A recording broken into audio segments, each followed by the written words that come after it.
right, what is going on, folks? Welcome back to an interesting show. We have a serious angler podcast and a Biz from the Bass Boat show for you guys today. And the captain is out on vacation this week, so it's the Biz from the Bass Boat man himself, Mr. Adam Deacon, and I'm your host Bailey Agbrett. Deke, dude, what's going on, man? How you been? Dude, good, man. I've been honestly just beating my head in the wall because I haven't been fishing all that much.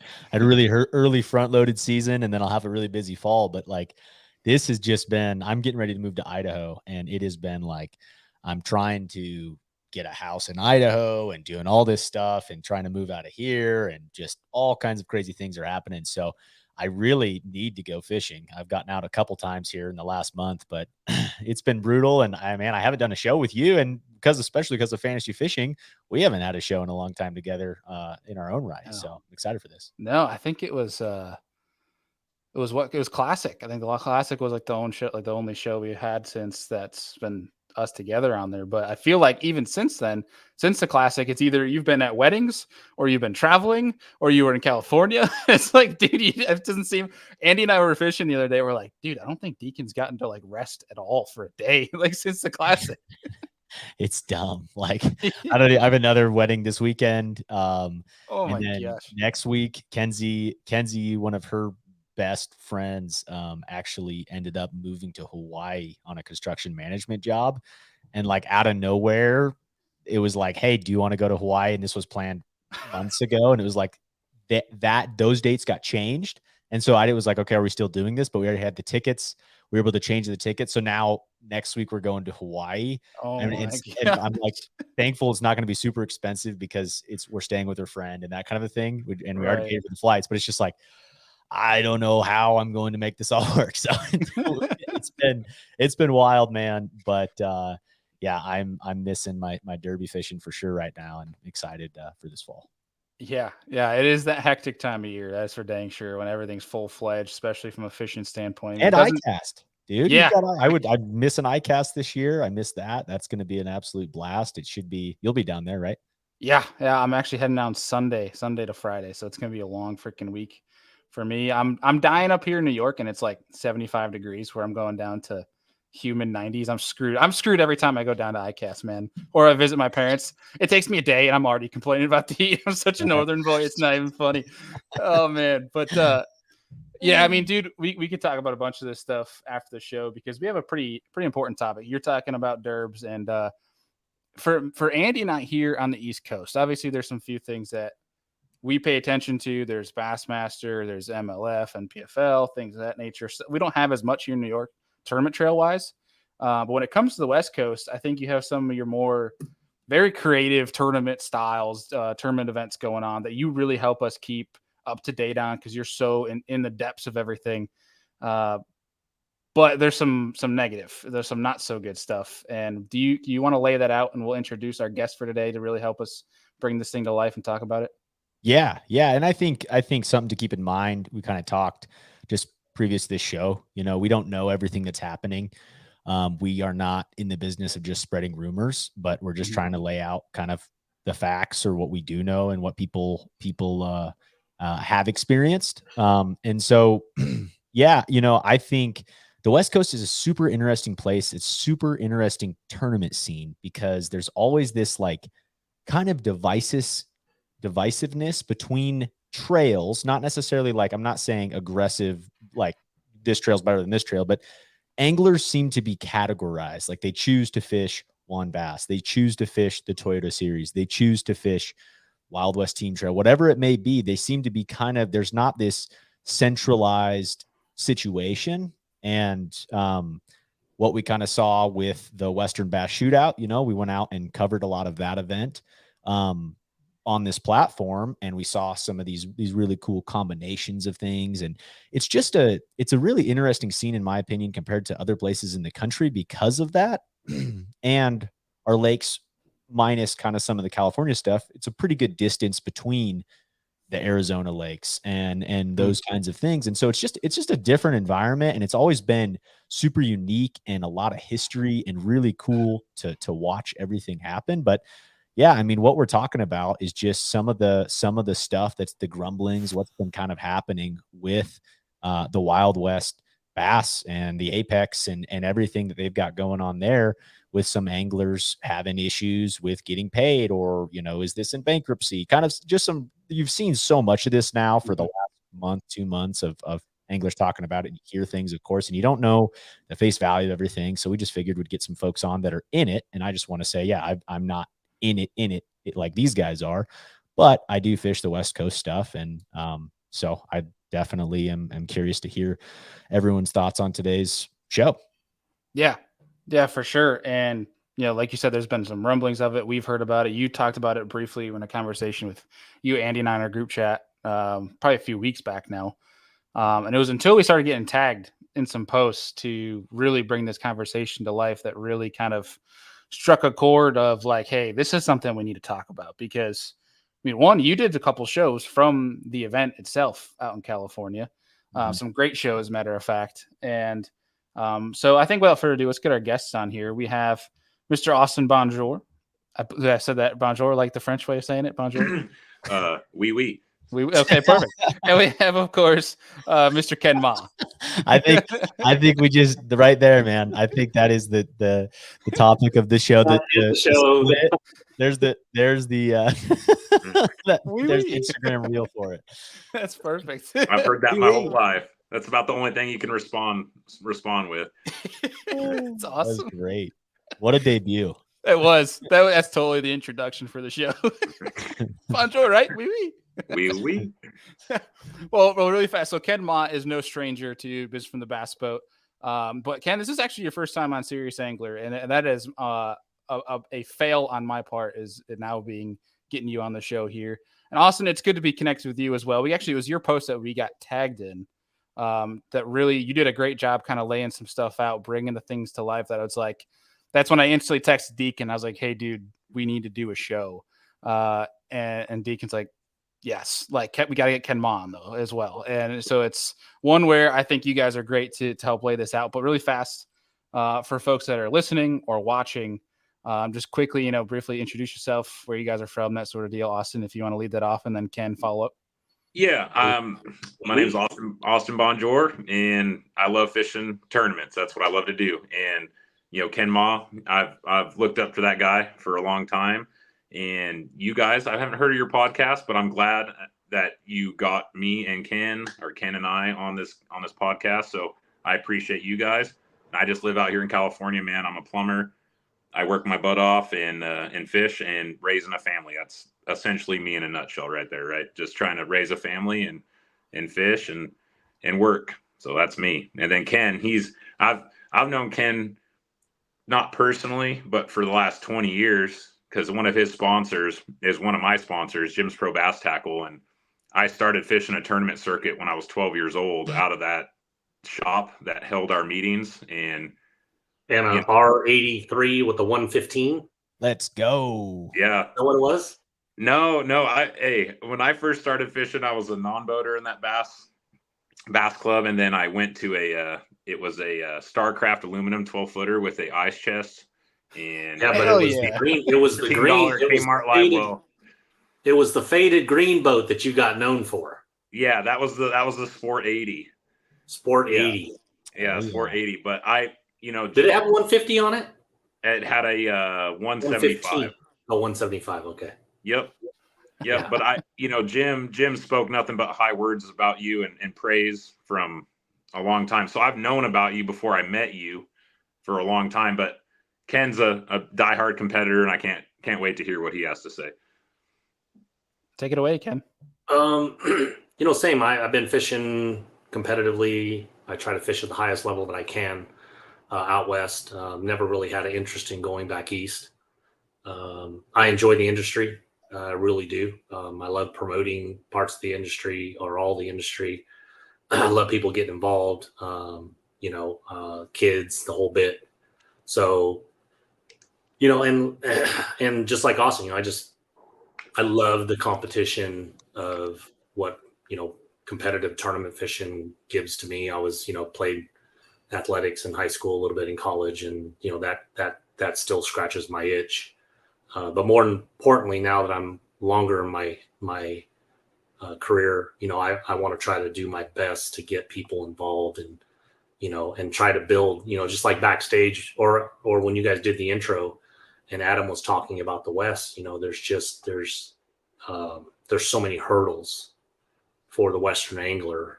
The majority of them that really want to try to make a living really have to move back east, into the South and into the East. Some of our greatest anglers have moved, to Alabama, Tennessee, Texas, places like that, so I've always wanted to pray that we could build a similar platform where people could fish out here and not have to, drive 3 days just to get to an event.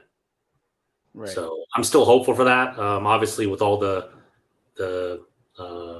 bad business dealings that have been going on and anglers not being paid at Wild West Bass Trail, I've kind of had a little mourning period, because I was a little optimistic 2 weeks ago that, it could be bought. And I know we're getting a little bit ahead of ourselves, but right now I pulled my stickers off. I pulled my logos off my boat today. And, so there's some sadness for me because of what it means to our industry, but there's also some anger in me because, I'm the highest person that's owed money and I'd like my money.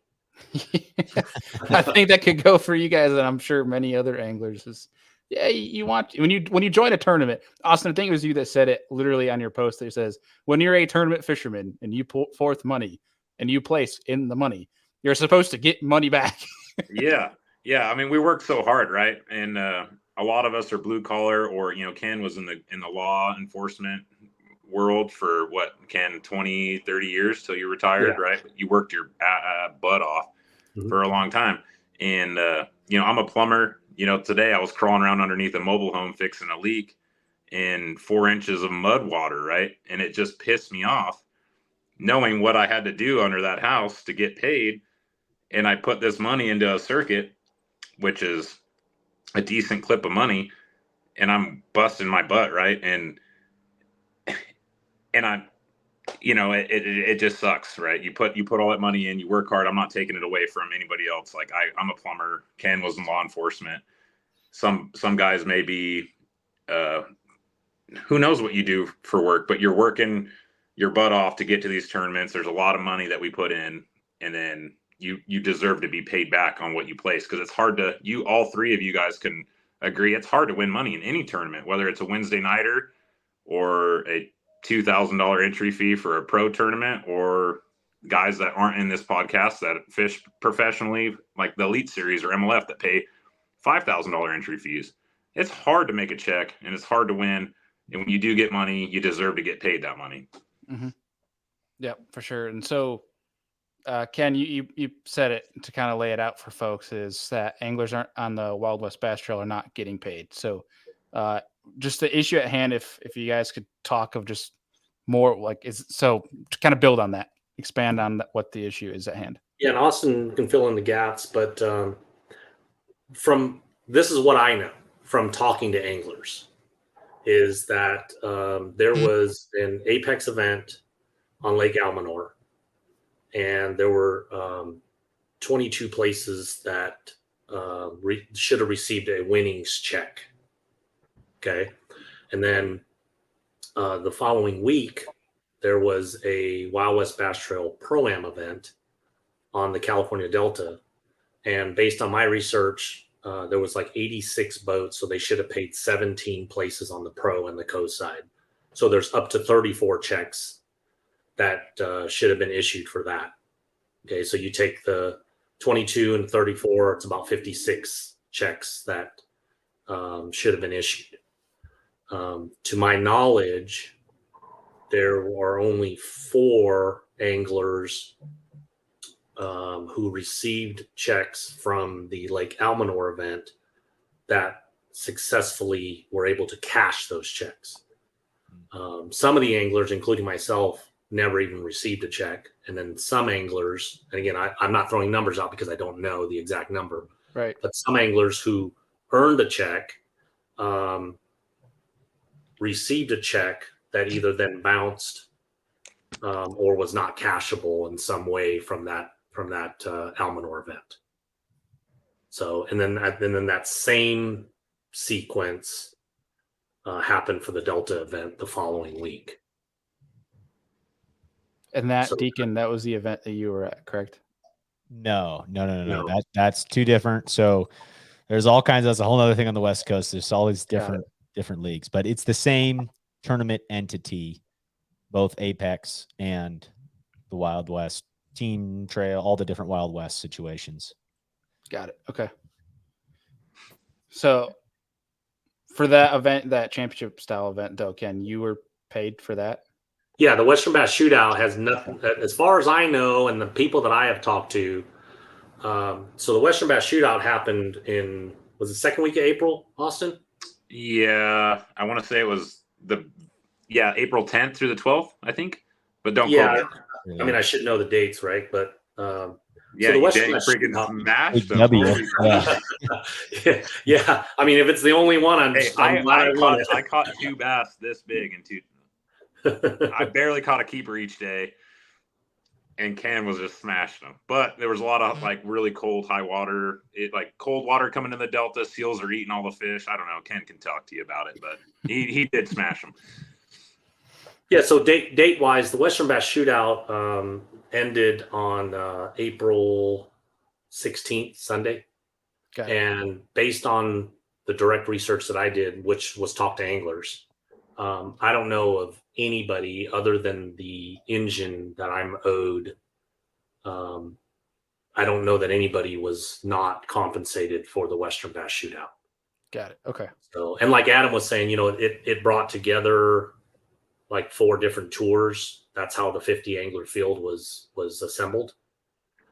So I would highly suspect that if there were anglers from the other tours that didn't get paid, they would have made themselves known for sure. And Austin, you heard anybody from the shootout?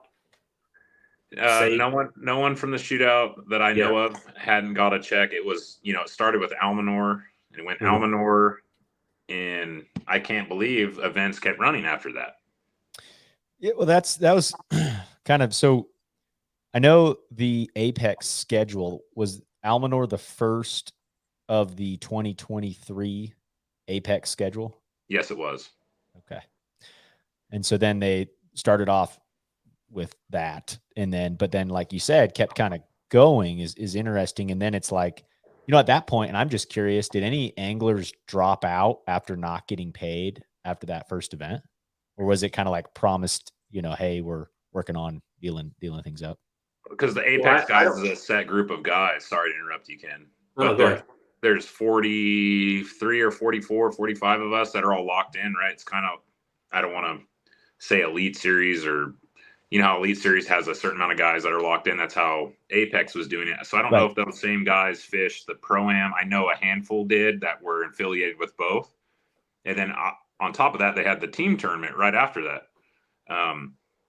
But I don't know if anybody dropped out because like you said, there's two different deals, right? There's Wild West Bass Trail, there's Apex, and the Pro-Ams. I don't know if anybody. I know guys that fish the Apex. I don't know if they dropped out per se in the Pro-Ams. I don't know if guys chose not to fish or they. I don't really know how that all shaped out because we wouldn't have known yet. We wouldn't have known, and the reason I say we wouldn't have known is so. I think we lost Austin. Maybe he'll log back in. I should be here. Can you see me or hear me? Can't see you. Can't see. We can hear you. We can hear you, but we lost your camera. Yeah, I'll try to get it back right now. Sorry, I got to call. So what I'm getting at is we, the question was, well, why would people go to the next event knowing they didn't get paid for the first event? Mm-hmm. So what happened is Almanor ended on Saturday, the 13th of May. Okay, so that ended on Saturday. Then it was Mother's Day on Sunday.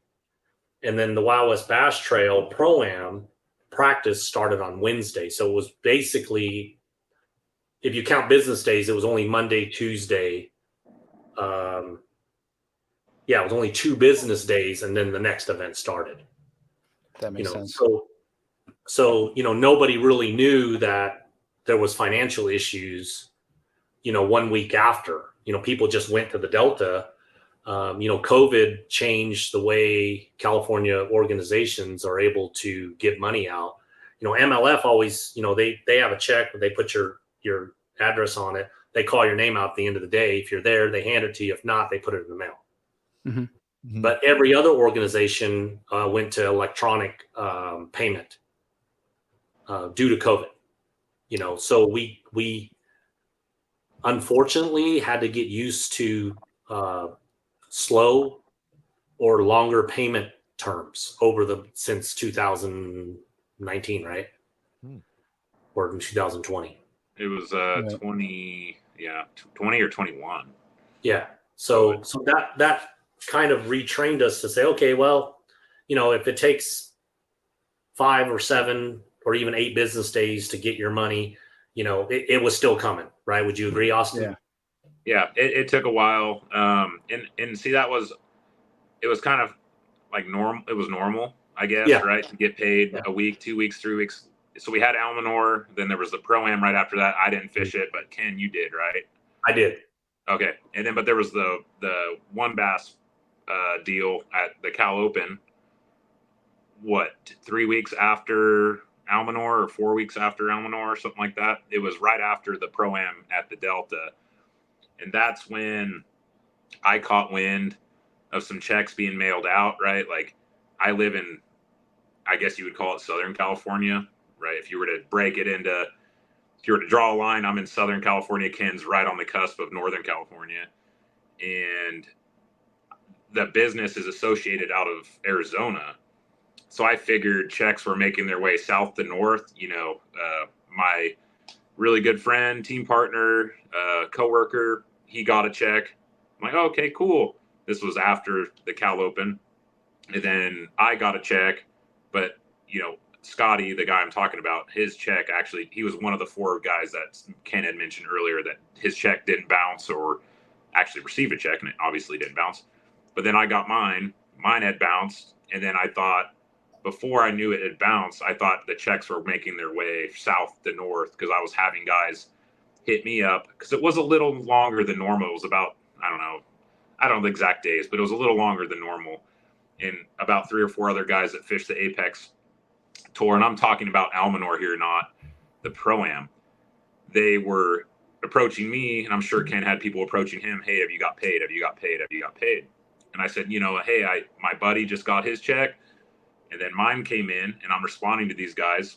Hey, I just got my check. But then a few days after, mine was a fraudulent check. It bounced, and same with a couple of the guys that were hitting me up. But yeah, that was right after the Pro-Ams. It was 2 weeks after the Pro-Am. It went, Almanor, Pro-Am, at California Open, and that's when the checks started going. But what I'm confused on is why send checks when the funds aren't in the account, and then say, I don't want to talk about rumors, right? We're not talking about rumors or nothing. So that's where I'm at on that. Yeah, it seems like a frustrating thing, especially from your guys' perspective, the anglers competing in it. If it happened from the first event, then why should the season have started?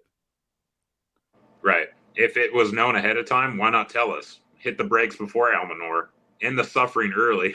Put us out of our misery before we pay, right? And we've been paying, I don't know if Ken had talked about it in previous shows or if any other Apex guys have had, but we pay a set amount of money per month before the season. We've been paying this set amount of money for entry fees back in November. Prepaid entries, right? Like deposits. So they've been gathering our money for months. So I've paid for almost 3 events and only fished 1. So why not tell me that one's going to be bad, right? Or why have the Pro-Am? Why have Don Pedro tournament? I don't know. Ken, you got anything on that? Not on that, but what I was going to say earlier is that that there are, I agree with Austin. There's the Apex anglers had agreed on a payment schedule. There are prepaid entry fees that were in there, and whether they pulled the plug on Almanor or not, they still had our money.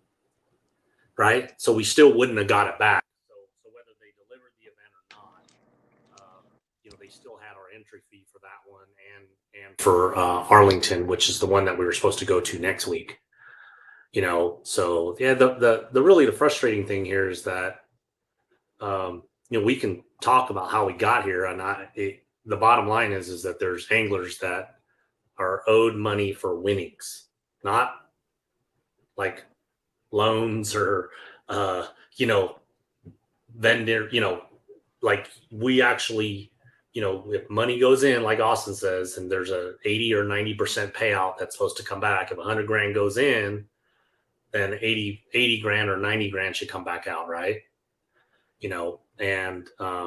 And that has not happened. That did not happen at Almanor. I mean, some anglers got checks that cashed. And like Austin said, he had a friend that was it was timing and luck that his check cashed. And then the following week, there's another at least 34 anglers that, have not been paid. I know, like the winner from the Delta event is owed like almost $14,000 for winning. And the winner at Almanor is owed 20. Yeah, right. And as of yesterday, was still have not been paid. So that's the fact of the matter.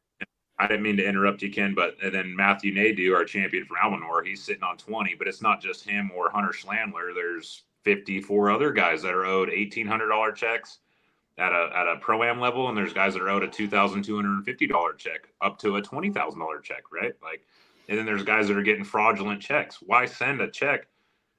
Why send a check when the funds aren't there? It's just, well, I mean, like in bankruptcy, and I'm not a bankruptcy attorney or anything related to that, but like it can just be such a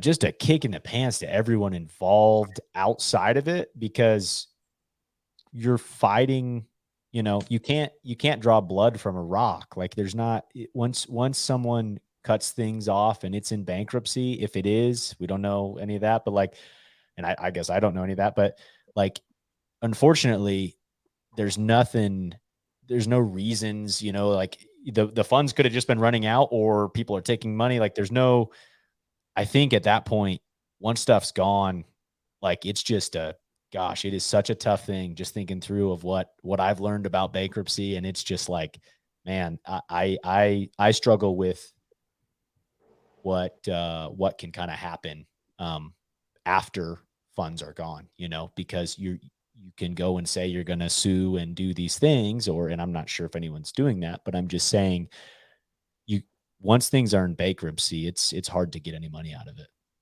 Yeah. So I'll speak to that because I actually have a angler friend that's checking the public records daily. Yeah. So as of 2 days ago, when I talked to him, there was no public filing of that. So at least we know that. Yeah. And, I don't, again, you could read into this or read into that, he's buying time, or they're buying time for the company to get that lined up. And, I think Adam, it sounds like enough that, it's been, I think it's been a better part of a month of when the first knowledge, maybe it was 5 weeks, Austin. I'm calling it a month because I was out of the country when this thing actually blew up. A month's fine. I know it's been. I mean, we had our tournament in May, and yeah, so it's been a while. Yeah. So, so I think that I agree with you, Adam, that I've seeked some professional advice, and yeah, if it goes into BK. The anglers could, I've been through this with 2 other organizations in the West before. This is the first time that this has happened under the social media internet era. The other two happened. Yeah. The other 2 happened. Like one was like in the late 80s, early 90s. And then the other one was like in the early 2000s, and anglers were left holding the bill. I mean, that's what happened. Because when a company elects to BK, my understanding is that secured debt is paid first, and that's not us. Right. So, I guess for me, I want to check the website every day to make sure that I kind of want to know if it has or hasn't. But then I also don't like the alternative when I'm actually see it and it says it's listed. Right. Right. Because when it's listed, then there is very, very little recourse for where we sit. There really is. And that's why me personally, I've lost some of that hope, almost all of it the last week. Like I said, I pulled my logos off and stuff like that. And there was some mourning for me because I invest a lot in the industry. Oh yeah. But early on, I'd say a week and a half ago, or maybe even 2 weeks ago, when I got back in from the Caribbean, I thought, okay, hey, you know what? It got run into the ground. It's for sale because that's what we've been told. Some new owner is going to come in and they're going to run it. And we're going to go to Arlington and we're going to pick up the pieces. Personally, I don't feel that that's possible today on July 6th. I don't see that is feasible in my opinion. Mm-hmm. That's got to be very, very frustrating from your guys' end. And so how many anglers do you guys, if you guys know, how many total anglers are owed winnings? 56, right, Ken, or 54? Up to. Yeah. Based on my research, it was up to 50. I counted 20 at Almanor, but I was actually shy too. So let's say 22 at Almanor and 34 because there's 17 co-anglers and 17 pros, right? Yeah. That's 34, and so there's 56 actually. And then the team guys. Yeah, and I didn't even count those because that was post-incident in my book. Like if you know that the 2 prior events people aren't getting paid from, and you show up to the 3rd event and you give that company money, that's your fault. Right? I mean, at that point, it's your fault, right? I mean, Yeah. if you show up to a store and you pay for food and you don't get food, you go back and give that store money again and they take it again, that's your fault. Yeah. So I didn't count the team anglers. I don't know. Some anglers reported on social media that they actually got a cashier check. I did not track that down because my focus is on getting the apex anglers paid. I mean, I want everybody paid, but the apex anglers and then the pro-am anglers. I think everybody should be made whole, regardless of the amount of money that is owed. Makes sense. Yeah. I think one thing too, we probably should have said this earlier, but to kind of fully understand this umbrella for folks that are not on the West Coast and tied into this also, the structure of Apex and Wild West, there's a lot of, it's almost like, think of like the Toyota series, or, if you were to say that the Pro Circuit, the Toyota series, and the BFLs, right? There's this umbrella there. So I could see how there's some confusion on, well, why are guys going back to this if they're not getting paid or they're getting promised? But really you're talking about some obviously crossover between anglers, but when you have an Apex event and then it's a Pro-Am event and then it's a team trail event, like those are all different sets. They are. Anglers. And so, absolutely. And so you kind of have this, no one knows really what's going on. There's a little communication here and there, but it's not all at the same time of just going back and back and back. Makes sense. But I mean, do you guys see how, when you say with the, what do you guys feel like should happen at this point if we don't have bankruptcy? What is a solution here? Do you feel like that is a win for anglers? I don't know. You want to answer, Ken, or do you want me to? No, go ahead. He's just asking for our opinion. So yeah. Go I ahead. want us all paid, and I want people to spit on Jeremy DeHart's face when they see him. But that's me. And you want to know why? Because I work hard to pay my entry fees to fish these tournaments, and that's my God honest truth. And hey, hate me if you want, but when you do wrong to that many people, he's no better than Mike Long or the freaking walleye poachers. The guys that were shoving weights in fish, right? Cheating to achieve a goal, to steal money. And the guy stole, spent, overreached, whatever he did, it's not right.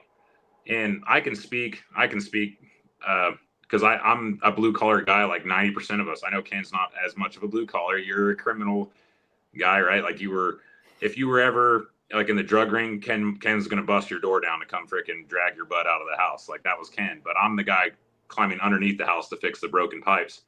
And there's not saying there's a connection between the two, right? We all work hard. We work hard to pay for these entry fees, and we're a paying customer, right? Like we work so hard and invest time and money into these circuits. And if I'm kind of coming to terms, if I don't get my $11,000 back, if no one gets paid, I mean, I know it's a long road. You can get legal with it, but I want people to know his face. I want people to know what he's done. And I want people to understand that he's a crook, and that's just me being honest. So if you steal that much money from people, steal, overextend, whatever you want to call it, right? And then there's just excuses and things that he can say to protect himself and prolong it before BK, right? That's just not right. You know, this is hard. I didn't have to invest. Ken didn't have to invest, right? Like all the other anglers didn't have to invest. We could have either kept working or went and invested in another trail. And that's how I feel. I want people to know that we got tricked or played or fooled by some guy. And I want people to know who that is, right? Like people know who Mike Long is. I bet you, Adam and Bailey, you know who Mike Long is, right? You know who the walleye scandals are, right? And Yes, sir. if you see him at your coffee shop, what are you going to do? You're not going to go buy him a coffee. You're going to go either ignore him or just, know that that's a bad person. That's a terrible person right there. Not saying you're necessarily going to throw your coffee on the guy, but that's maybe something I do, but I'm a hothead on this situation. But that's kind of where I'm at. I'm pissed. Understandable. I definitely understand, especially from your guys' perspective. To bring some sort of lightheartedness to the situation, I totally loved the pause after saying Ken Ma was a criminal. I thought that was. Then you kept on to say what Ken did. Criminal enforcement. It's like criminal, and I'm like, wait, what? Criminal chaser. Chaser. Yeah, Like if you were, wait. if you two, Adam or Bailey were criminals, Ken Ma's the guy busting your door in to come drag your ass to jail. Yeah. That's what he did, right, Ken? Yeah, I did. I thoroughly enjoyed the pause after you said criminal. I thought that was pretty funny. But I did non-intentionally. No, you're good. You're good. Trying to not say too many bad things on the podcast. So. No. Yeah. For me, I'm less emotional, just by nature. It's all business for me. At this point, my number one focus is to recover as much of what's owed to me as possible in whatever means is necessary. I don't owe anybody an explanation, and I don't, I think what you do in your home and in what I call in the darkness, that's what you do to feed your family, so do I definitely think the Wild West Bass Trail, did some bad things and not pay people and et cetera. Absolutely. Because I can tell you unequivocally that there's people, including me, right? I mean, I'm owed $33,950. I know the exact amount. Okay. So for me, it's that. Now, after I get that, if I get that, if there's an explanation that is given of why we're where we're at, yeah, sure. I mean, it might make me feel a little better, but I'm still, out that, regardless. It doesn't change the circumstance of the situation we're in, and I don't want to deflect it away from, Wild West Bass Trail and how that was, run and the financial issues that it's in, but it really hurts our industry. Mhm. I think more than anything, the last, month or so for our entire industry, because Wild West Bass Trail, especially in the central to northern region, and then raising apex, was seen as the higher and the highest level with the Apex Pro Tour, and this is going to set our industry back, but that'll recover. I'll stand here and help it recover, but I still want my money, right? In the end, right? That's what you're gonna. That's my focus, and that's what I'm doing. I second that. Apex, sorry to interrupt you, Bailey, but that was Apex was great.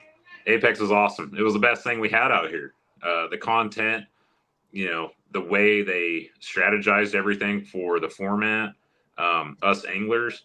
Like Ken says, we need to get paid. Everybody needs to be paid. Not only Ken, but all of us. We all need to get paid. You pay to play. Money goes in, money comes out, and a guy can't just get away with that, right? That's criminal. I wish Ken wasn't retired. Ken could be going to Arizona to bust through that guy's door to go arrest him. There's a lot of steps before there's an arrest. I was going to say, yeah, we got a long way. But hey, I would love to see it, right? Like, because I don't want to reiterate it, but I'm just mad, and it's money needs to be paid to Ken. It needs to be paid to me, and guys that are owed small checks, big checks. Everybody needs to be paid, made whole. Yeah, I mean that's human nature, right? Like when we were kids and you gave your buddy $1.50 for lunch.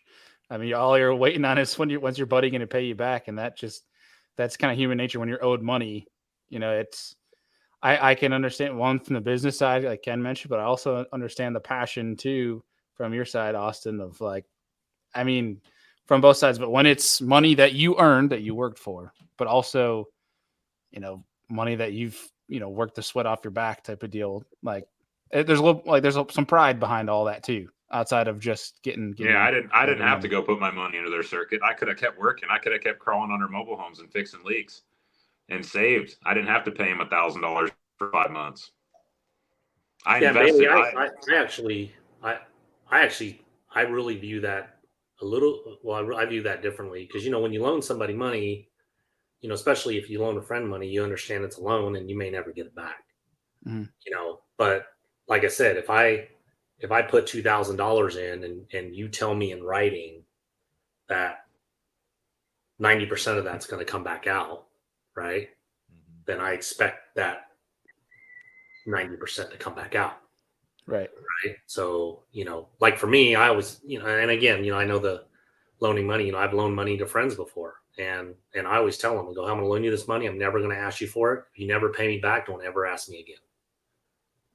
Right. So I'm making that conscious decision to make that loan in this scenario. Like with I agree with Austin, money goes in, whatever that percentage is, if it's 80%, if it's 70%, whatever you told us it was going to be, that expectation is that it's going to come back. Mm-hmm. So, and that did not happen in those two events. Yeah. I think a good way, we got, 15, 20 minutes here. I think something, and this is more on a personal basis, but I just am, especially Ken, and I'd be curious nationally too, just thinking through of trails that have had issues and didn't make payouts, what that kind of looks like in the past.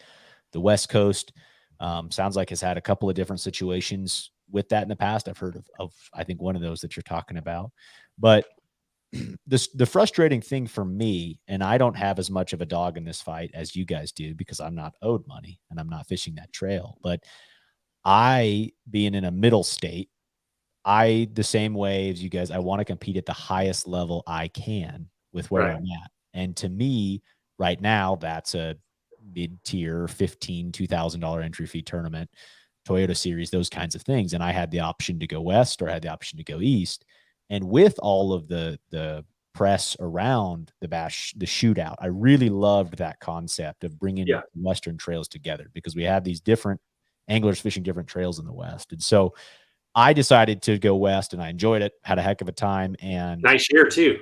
yeah, good fun year on the Toyota Series, and What, you 8th or 9th or something to Ninth? qualify for the Single digits. yeah, Single baby. digits. Can't not quite the year Ken Ma has, but most people don't. I don't know. Your Havasu, your Havasu, you started off bad, and the second day you just came stomping back.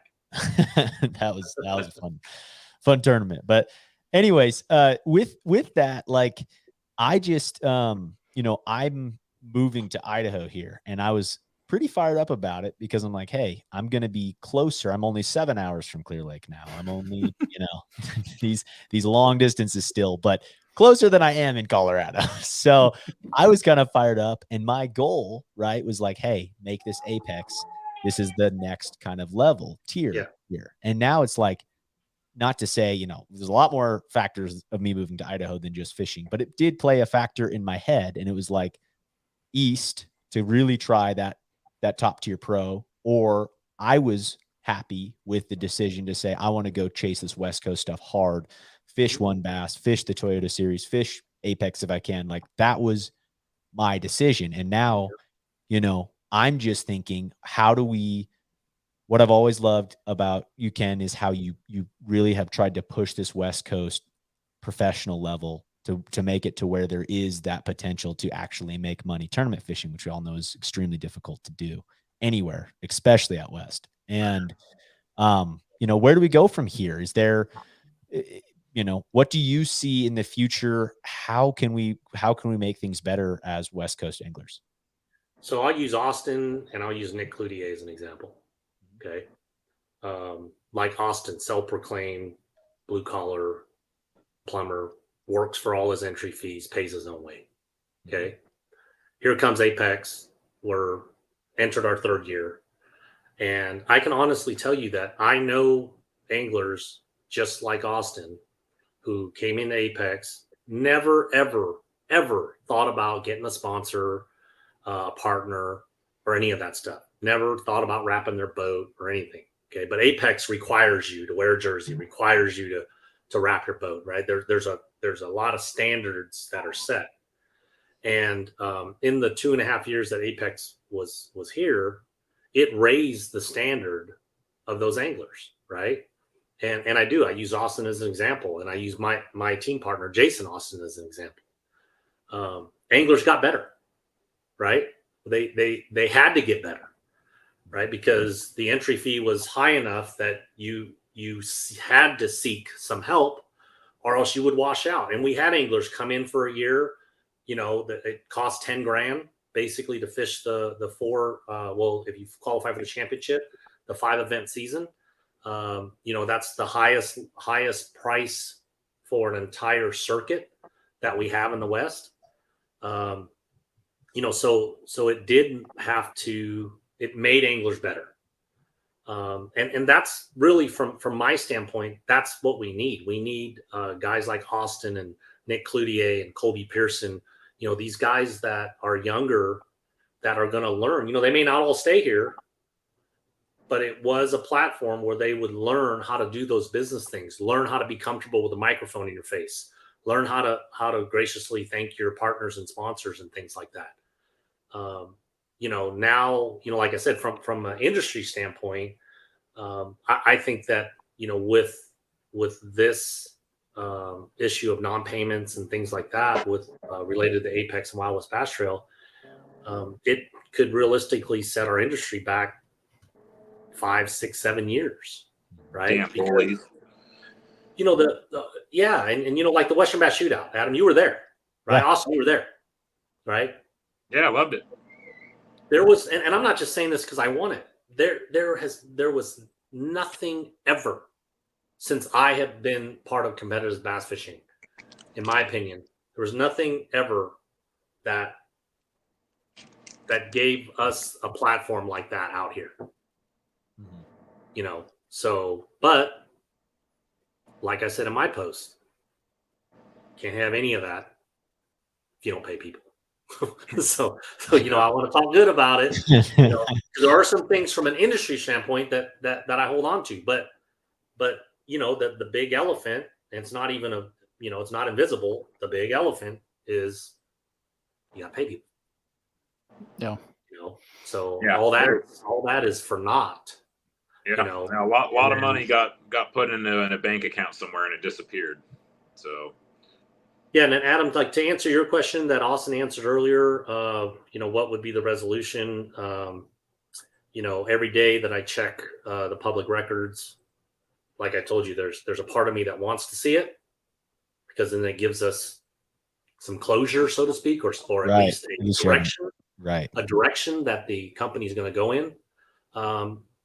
And there's part of me that I think in the end, and I've held on to this hope all except the last week and a half. I've kind of let go of it, but early on I held on to the hope that okay, yeah, someone's going to buy it, and that money that they either sell assets with, right? Because Adam, you it sounds like you understand this. It's either going to be an asset sale. In my opinion, I don't believe that there is any more value in the brand. It's taken too long, and there's been too much damage to the brand that, I think if the four of us came up with the money, I would hope the three of you would be like, hell no, Ken, we ain't buying that. Might do something else, right? But we're not buying that. There's no way we're buying that, right? So there is, obviously if a formal BK is not filed, because I think based on my research, if that happens, the anglers are going to have a really tough road, like maybe not see any of it. Mm-hmm. Right. So as long as it's not, then the hope is somebody buys it, somebody buys the assets. There's some value there, and there's not, and that value surpasses what the secured debt is, and then the anglers can be paid something. Totally. Right. I prefer, I'm not going to lie. I want everybody paid, but I want me paid first. Mm-hmm. So that would be the kind of consolation to, I hate using the word solution because it's just a terrible situation. Right. And that that I would say that we, shouldn't be in as an industry, but we are. Mm-hmm. Yeah. And so to start, we're going to wrap this up here in a few, but because I feel like we've laid out the issue, what needs to happen. And while it may sound all doom and gloom, which it's, I mean, for this trail specifically, there isn't a lot of sunshine at the end of the road or positivity whatsoever. So for anglers that are already out in the West, like Austin or many others, or anglers like Adam that were thinking of, hey, what could I do on the West Coast, that type of thing, that are thinking about that, what trails are out there already that anglers could then resort to or set their sights on, make a goal of trying to get to, that sort of deal? Where should anglers lay their eyes on from a trail standpoint? Hey, Bailey, can I say one thing before we transition?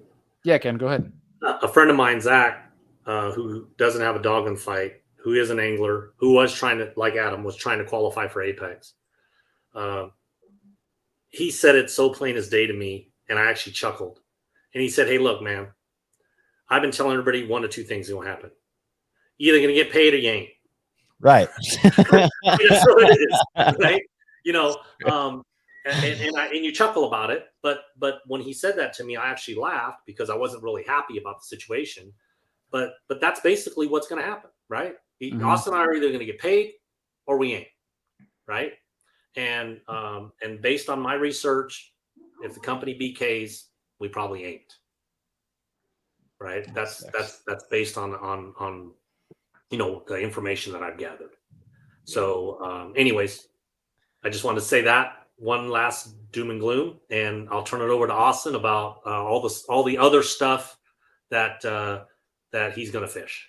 Yeah, I mean, the Bass Nation's there, right? Like you can always fish the Bass Nation. That's a grassroots circuit. It's been around forever. The circuit is changing. Everything's been changing. I just started fishing it a year and a half ago. That's there. You got the TBF, I believe, is still out in California doing their thing, and then you got MLF FLW, and then you got the One Bass, the Opens. The Laughlin Open, the Arizona Open, the Cal Open, and the U.S. Open. And they've been out here for 4 decades. And then you got MLF FLW. They've been out here for a couple decades. Wild West kind of just stemmed out of nowhere. Gary Dobbins bought it. For people that don't know, he was the one that ventured out, and I love Gary, right? Like that guy was one of my heroes. I heard rumors of it before he even started the circuit, and he ran it for 2 years and he sold it. Mm-hmm. And then, but unfortunately it's ran by a terrible businessman, and he kind of ran it into the ground. But there's other things you can fish out here. I hope it doesn't put too much of a black eye on the sport. Let's face it, there's more money in YouTube now if you can get more followers doing that than competitive bass fishing, right? But I love competitive bass fishing to my soul, and it's something I've learned to love when I was 11 years old, and I'm 29 now. I've been fishing tournaments for 18 years, out of a back of a boat, and then aluminum boat, then a old Skeeter, and then an old Ranger, and then now to my Nitro. I've just been working my way up, and didn't come for money, didn't stand for money, but I hope all anglers get paid and they can have some peace on this. All you can say is I hope, right? I hope. I've kind of come to peace. I'm going to lose my 11 grand, and I could tell you, I hope people spit at Jeremy DeHart's shoes when they see him. And it's a hate that's blossoming inside of me right now. It sucks, and it makes me sick, and I'm trying to hold it back right now. But there's a lot of other good things you can fish, right? Like you got Adam, he's a West Coaster. That was Eric Boats nowhere. Yeah.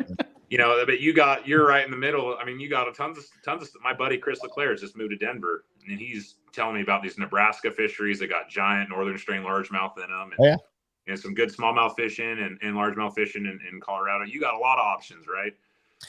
Bailey, he's got options out east. Ken and I got options out here. California is fruitful as it gets as far as fisheries. I just wish we could get some of these bad people out of our freaking dang sport, because there's too many good-hearted people in this sport that put every ounce of effort they have in it. It's all I think about. It's what I love to do. And there's a lot of people like me out there, and there's these bullies. I call them bullies or con artists, whatever you want to call them. And there's not just, like Ken said, 20 years ago, 30 years ago, the same thing happened with different circuits. And it's still happening. It can't happen. Like, we can't let this happen. It's going to ruin bass fishing. Tournament bass fishing is already on a decline. There's YouTubers that are making more money than bass fishermen, right? Like, there's more YouTubers selling product than there's tournament bass fishermen selling product. We got to stand together and band up to save what we love, right? I love competing. I played football, like Ken said. He was a sports athletic dude in high school. I've played sports my whole life, but I realized I could make a nickel on turning in bass, and that's what kind of sold my heart to the devil when I was 11 years old, because that competitiveness fits right into that, right? And I hope that we can get these bad people out of our sport. That's all I got to say. Heard that, man. For me, Bailey, nothing. I support. I fished MLF pretty much every year they've been out here. I only fished the whole season, maybe half of that time that they've been out here. And then One Bass Billy, right? Long-standing history. I've actually, Do you know, hey, Ken, sorry to interrupt you. You know the story on his first tournament he had in the U.S. Open? Have you heard that story? No. With the guy with the weights? I don't know what his name was. You may know the guy. Yeah. No, I remember that. Yeah. I do remember that guy. That was his first tournament. It was his intern. Is that the way to pronounce it? Intern. It was his first day on the job on that U.S. Open, and that guy was putting weights in fish. Sorry to interrupt you. That was his first day on the job. Yeah, I agree with Austin. I've supported the four major trails that have been out here, and I've always been connected to FLW before and MLF. I think Alan Gray is, as you know, Adam, just one of the most talented, kind-hearted people, that you can connect with. And that's really the reason why I reconnected with MLF and fished the whole season this year. Was because of him and Sal, and not to take anything away from the previous team, but he's the real deal. And Billy's been as solid as they come. I remember fishing those One Bass events when they had points earning events back in the mid 2000. You won one at Shasta, didn't you? Yeah, yeah. I won Lake Shasta back in 2011 when Billy was running the one basses, the points earning one basses. So he's been around a long time, you know, and I think that you know, those are great organizations. And I always say this too, you know, where you pull one weed, another weed grows, Right. right? Or where one flower dies, another one blossoms, right? So you know, I think that a lot of that's going to happen. You know, unfortunately, I keep going back to this just hurts our industry. You know, this is not something we should be talking about. There should not be people making posts about, hey, did people get paid? Right? You know, so you know, that's just that's not where our industry should be. And I, you know, and I would tell Austin this, you know, I've seen this 2 times before, and the industry it will move forward. Mhm. You know, progress it will happen. You know, but I think there needs to be some closure to this. You know, whether, like I said, whether um, it gets filed and it's, you know, that's that closure, or people actually get paid. You know, either people can get paid or they ain't. You know, so but yeah, there's still a lot of options out here. It's a tough market. But there's still a lot of people that own boats and motors and buy fishing rods, and companies still need to market and sell stuff to the people on the left coast, right? So, and that's why we're here. Yeah. It's an uphill battle out here. It is. Adam can agree, right? Out here out west.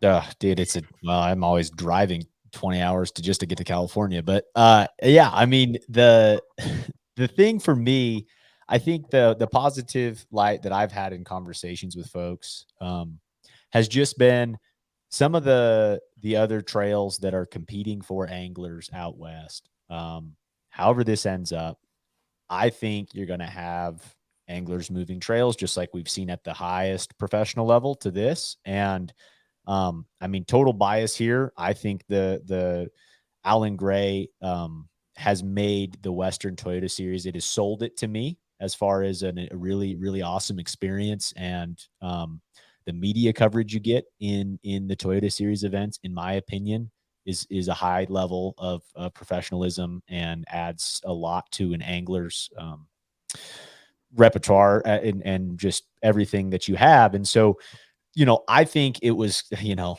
props to Alan right when, as some of this come out, he goes, hey, here's the prospective schedule of the Western Toyota Series this upcoming year. And I just hope that anglers stay open to fish, not only that, to fish one bass, to fish another trail that I fish a ton of, and I don't really want to talk about because it's an awesome trail that has a great payout scheme, is the ABAs.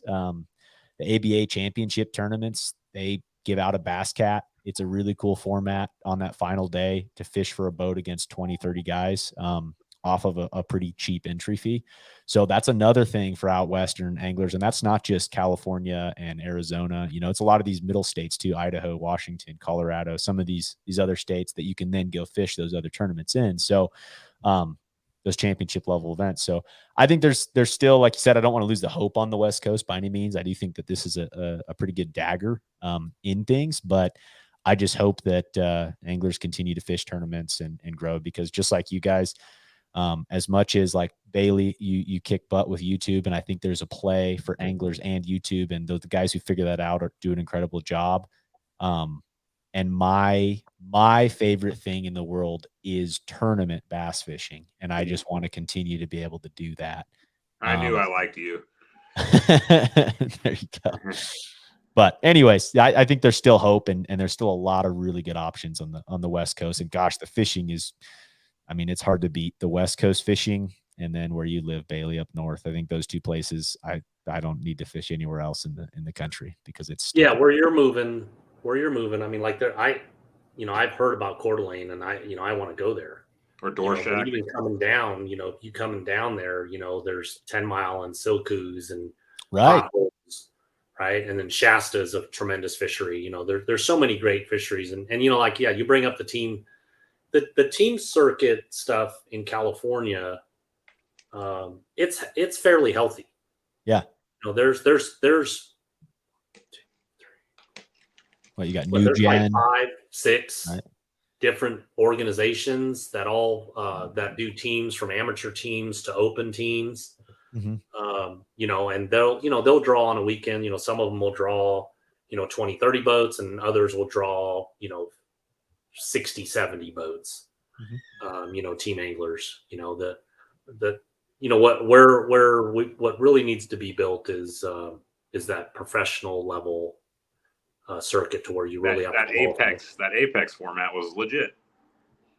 Yeah, and I've said that, even as outspoken as Austin has been through all the non-payments, the one thing that you'll hear every single Apex angler talk, and if you don't experience it, you don't understand it.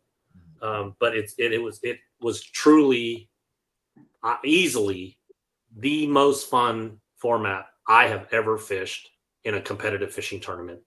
Period. Not even close. And in my opinion, that is one positive takeaway to this, is not to say that, this format is a failure and this and that. It's that there is the ability to get there with the right systems in place. There's that potential, I think, at least to see that level of professionalism with anglers on the West Coast, and seeing that potential, to me, is a positive. Does it set things back because it didn't work this time? Yes, but there's at least a positive that you guys are still have a positive outlook on that format and that ability. We got the anglers and the bodies of water to do it. So we just need somebody. Like I said in my post, please, somebody buy it. Somebody do something with it. I may be out of it for now because I just want my money and to be out with it. But I would love to be back in it. I would love to fish that format. Ken would love to fish it. And there's 40 something other guys that would love to fish it. And there's guys like you, Adam, and Bailey. You're in the East Coast, but there's guys that were trying to set up their life to fish it. Yeah. 100%. And I was hearing it more and more and more, right? Like we had 10 newcomers this year. I was a newcomer last year. Ken was there from the beginning, but it was great. It was just unfortunate. It was ran terribly. I shouldn't say ran terribly. It's just, the events were ran great. The events were ran great. I didn't mean the events were ran terribly. I meant the business. The business standpoint of it, right, was bad. But the camaraderie, all us anglers, I've been fishing against Ken for a decade now, and won bass in FLW before they were MLF. And Uribe, I fished my first tournament when Uribe won by 10 or 12 pounds at Havasu back in 2015. It was his first pro am win. I've been fishing against these guys for a long time. Ken's been doing it for 3 times as long as I have been, or however long. And then it was always like, everybody had their clique, right? And then when you get together in this group, guys were helping people launch boats. Guys were helping each other out at weigh-ins. Guys became good friends. And I'm going to miss that. It sucked. Like, it's a dagger. It's a mix of things. It's not just one thing. Not being paid, missing out on these tournaments. I was so excited for this whole year. I had a home tournament on my lake in Ostimino this year. A pro-am. Or not a pro-am, but pro event. Yeah, an Apex event at Lake Nostimino. Ken gets to fish 3 pro tournaments a year at the Delta, 2, 3, something like. You got FLWs, you got the Wild West, you got. I'm sure there's more I'm missing, but my little lakes are small. No one hears about them. I promise you two don't know about them, but I had an event at my home lake this year, and it was going to be a pro event. It was going to televise a very awesome fishery, and unfortunately, we're not even going to get to go there. It bums me out. But it was great. The whole thing was awesome. I'm sorry for everybody like Adam and other anglers that were our newcomers that got to fish one tournament and all this stuff happened. It's really terrible for them. I'd say it's worse for you guys, but I understand what you're saying. It does kind of dampen everybody. Well, I think we're just Austin's talking from an industry perspective, right? From a money perspective, 100%, right? You can't get past anything else until that resolution or a disposition is had with that. Right. But the industry still lives. The big picture. Yeah. It still lives, still breathes. And, like I said, I told Austin this personally, when he was getting his boat wrapped and stuff, that he has grown. Apex has made him grow as an angler, as a representative, right? As a person, as a professional. and we've never had that requirement before out here. Yeah, no, it was legit. I will say that. I will say it was legit. I tell you the truth. But it just sucks. It just sucks what happened. It sucks that I got ran into the ground. It sucks that guys aren't getting paid money. It sucks some con artist is laughing his way to the bank in Arizona. Hey, whatever.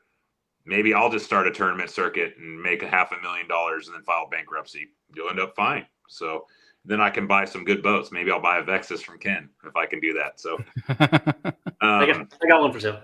Yeah, but I got a bass cap for sale. I got a bass cap for sale still.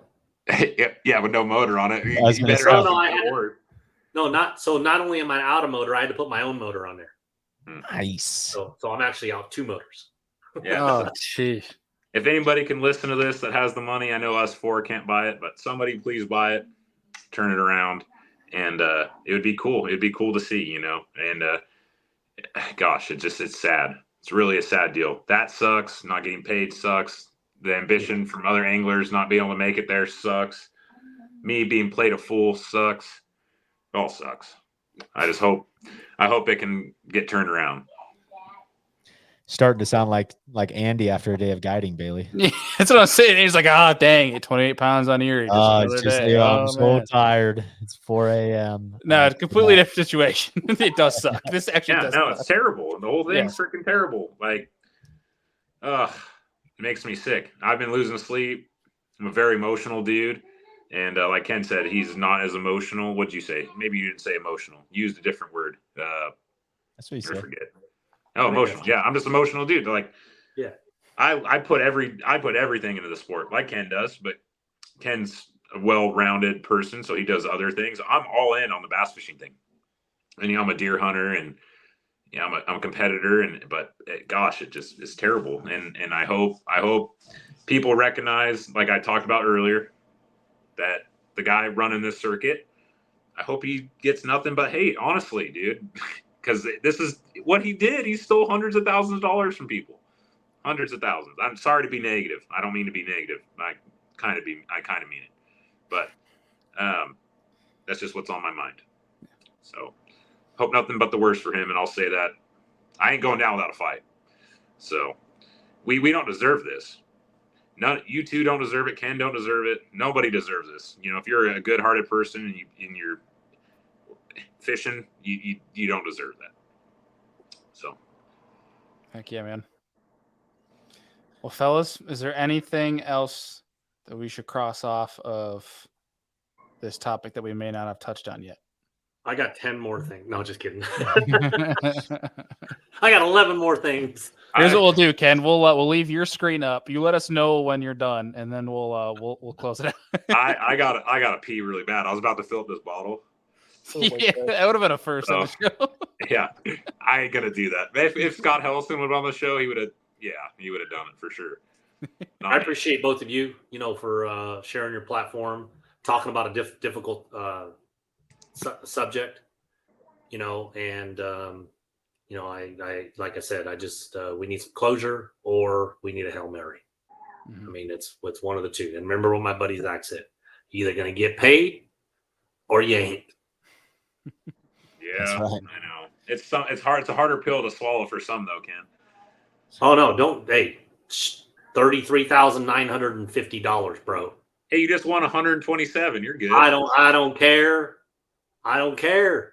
It don't matter. I know. We've talked about it on the phone. I know. Yeah, it don't matter. I don't care. Whether someone needs the $2,200 or the $33,000. To me, it doesn't matter. I don't care if you need it. It's your money. You deserve it. It's a principle. I know. Trust me. That's why I'm pissed. There's guys out there I talk to daily since this happened that are owed $1,800 checks or the basic baseline Apex check, $2,250. Do they need that $2,250? No. Do they make $4 or $5 grand a month or more? Probably. But they still want that money. You still paid to play. That money. I want it. Right? Like I'm screwed right now. So I'm going on paternity leave, and I mean, my wife could go into labor tonight for all I know. She's huge. I don't mean that in a bad way. You can't hear me, but she's getting big and uncomfortable. She just told me the other day. Second clip of the night. She told me today. Austin, she's like, hey, Backpedal. Backpedal. Yeah. No, Backpedal. like, I'm saving you, dude. Backpedal because She looks great. You just she say can't. your wife Hey, is she can't huge. hear me though. She Oh, can't hear me she's right gonna now. see the podcast. I'm gonna send it to her and tell her to scroll to the 114 mark. Yeah, yeah. Hey, she's beautiful, but she's huge. She's you know, she. That's what I say when I look in the live well, man. Yeah. Oh. Yeah. That's amazing. Yeah. Oh gosh. It's a Well, I beautiful will say sight. to get you off that train track that you're about to crash on. Congratulations, man. Yeah, Yeah, no correct. thanks. But hey, I need that. You know, I need that money, right? Like, I'm gonna be working at or not working. I'll be at home for 4 weeks, making 60% of my wages or whatever on however that works for disability or whatever the state has for paternity leave. I could use my money, right, to live, and that sucks. So, but yeah, I had to kind of thank you for getting me out of that situation a little bit. You're good, man. Oh, I well, tried. I Yeah, know you all guys three did. you did. Ken, you're saying, hey, backpedal. Hey, you know what this means, right? This is Yeah. how this is how you stay married sometimes. Yeah, I married one of the good ones, so Good. she's good. She can put up with my dumb ass all the time. So Congratulations, man. thank you. You're welcome. Yeah, whoever said that's what I say to fish in my live well, that was the line of the day. That was beautiful. Adam.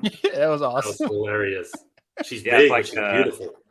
Like Dustin Connell put a video up. You guys seen that on Instagram? It's like, hey, gorgeous, I just wanted to take another look at you. Oh It's like yeah, from the live well looking up. Yeah, you know the one. But it's Yep. from some movie with God, what's his name? Bradley Cooper. Bradley Cooper, yep. Yep. Well, Deacon, you got anything else for these boys? No, man. I'm just curious, like you said, see how it plays out. I think in life we try to overcomplicate things and get emotions involved, but I think Ken's point of saying, "Look, man, it's pretty simple. You're gonna get paid or you're not. There's two options here." And unfortunately, it's not a good situation. It's a horrible situation, and I hope that the West Coast recovers well. The industry will, and yeah, let's move on as tournament anglers and hope for the best and make it the best. So yeah, and one thing, we got to stand together, guys that haven't been paid. So you got to stick together. You can't go down without a fight. This can't happen. Like it can't. Guy can't get away with it. Like I joked about it earlier. If I want to make $500,000, I'll just start a tournament circuit and then go file bankruptcy. That's how easy the state makes it for you, right? Or the country. Just file bankruptcy. If you're in debt that much money, you can just file bankruptcy and get away from it. That's freaking nonsense. And I know it happens all the time. And I'm speaking out of line, right? Like there's contractors that lose money like that all the time. It just sucks. So I hope we all band together and I hope everybody gets paid. Heard that. Well, fellas, I just want to say I really appreciate you guys taking the time to sit up here with us and chat on the podcast and talk about this issue. Because I know one, it's obviously putting you guys through the ringer again that you have been for the past few weeks of this subject. And it's got to suck for you guys. And we try to be. We started this show. Deacon started his show. And the reason we have the network now on Serious Angler is to give you guys a voice, and hopefully that helps in the long run. Hopefully this helps you guys. But seriously, appreciate you guys taking the time to join us here and talk about. I appreciate you too. Awesome. Well, hopefully it's educated more folks and brought this issue to the right people that hopefully can throw you as Ken says, the Hail Mary. Hopefully lead that down the right direction. But appreciate you guys. I've heard too much hope. I've heard too much hope, please. we need something to happen. Right. Well, appreciate you guys for joining. We'll be in touch with you soon. And yeah, folks. Thanks, guys. Yep. All right. Appreciate it. All right, guys. Take care. Okay. Bye. Well, dude, obviously great that we had that show. Hopefully there's some resolution. I know I said hopefully again, and Austin's probably swearing at me in the queue right now because I said another hopefully, but dude, it sucks, man. I couldn't imagine putting that much time, effort, heart, blood, sweat, and tears and my own money into that and then not getting it back. Not getting back what I earned, right? Is like from placing or what have you. Yeah, and I think just like again, we just don't know the full situation of everything. And I think like the only comparison that I have thinking recently, right, and it's not even near the same barrier, but something I just was thinking about just towards the end there is like, the NPFL the first year didn't have a championship. But here's the thing. They didn't go to an event, have anglers pay entry fees, and then not pay people, right? It was like, hey guys, we're going to come out and say it. Like financially, we're in a tough spot. We don't have the sponsor dollars. We don't have all this stuff to make a tournament organization run. We're going to pay back everyone. I think they did pay the $10,000 or whatever it was that anglers were going to make minimum to go to the championship event. So like that, in my opinion, right, is the right way to handle a situation. The wrong way is to cover it up and just keep going forward, which seems, we don't know all the facts, but seems to be the way on this one. So yeah, like it's just it's tough to watch. It's tough to see guys doing all this, and there's so much that goes into this that is so expensive, and so much of our time that we could be spent earning more money or fishing a different trail. And so it's hard to watch, man. It's hard to see and talk to friends that are in it and are like, it's a tough situation. Yeah, and I think that if they were having this financial situation, and to your point, like the trail could have been, I feel like there wouldn't be any flack for it if at the beginning they're like, hey, we're taking the year off. We'll see you in 2024. We understand this is a big letdown for you guys, but we don't want to have a tournament trail where we can't pay you what we tell you you're going to get paid. Right. I feel like they could have entirely salvaged everything. You might lose a few here and there, but I think the majority of anglers like Austin and Ken would have been like, oh, well, I get it. You guys have troubles, but you have a plan to get back on track, and then not where it's like you're not put into the situation. So to your point, yeah, I feel like this could have been saved from the start, but unfortunately we're here now. So it's an issue. Hopefully that God, I said hopefully again. This is gonna bother me. Austin's got it in my head. You're gonna be eating, you're gonna be hanging out with landladies, be like, hopefully, dang it, freaking Austin, man. I'm gonna say, yeah, that's for sure is gonna happen. But for folks, hopefully you guys, good God, dude, I'm doing it like all the time now. I hope you guys enjoyed the show, had a good time. Well, not have a good time, but understand with the topic at hand, and that there's something we can do for it. But dude, this was a fun show. You and I, Biz from the Bass Boat and Serious Angler, obviously under the same network. For the Serious Angler folks, Business from the Bass Boat, you guys remember we had a lot of OGs in here. Business from the Bass Boat was on the same platform as Serious Angler. It has moved to its own. We had told a lot of folks about that. Own MP3, same YouTube, obviously. But make sure you guys are going to the link down below and listening to the Business from the Bass Boat on its own platform. Strictly all of Deacon's geniusery. I don't even know if that's a word, geniusery, but we should make it a word. But dude, a lot of fun getting back on here with you. Hopefully the next show that we do here is more on a positive note. Right. Totally. Well, yeah, I mean, we're in the heat of all the high level national tournaments going up north, and I can't wait for our next fantasy show. It's been a really long time for that. So that's certainly a positive light. Those are always lighthearted, bunch of fun and making fun of each other. So looking forward to the next one of those, if nothing else. Heck yeah, buddy. Anything else for the folks, whether Serious Angler, Business from the Bass Boat, that they should know coming up with you? No, man, just I guess more than anything, just sticking with watching all of our stuff, following along with everything, and definitely doing some pre-recorded shows because this next little bit just seems to be on a never ending. I'm ready to be moved and in Idaho and relaxing a little bit in August, maybe September, and then it's heavy derby season again. So looking forward to this upcoming months, no doubt about it. Heck yeah. If you guys see the next 4 shows on YouTube, Deacon's wearing the same outfit, just know the man's putting in work.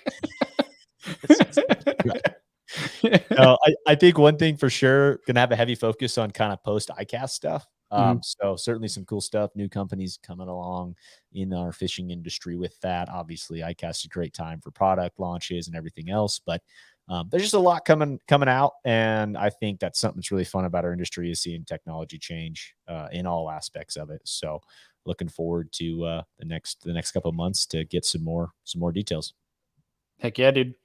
Well, folks, appreciate everybody for listening, both on Serious Angler and Biz from the Bass Boat. If you're watching on YouTube, obviously, please like and subscribe. MP3, please leave us a rating, review, share these shows with your friends. Appreciate y'all, and we'll see you on the next one. Peace.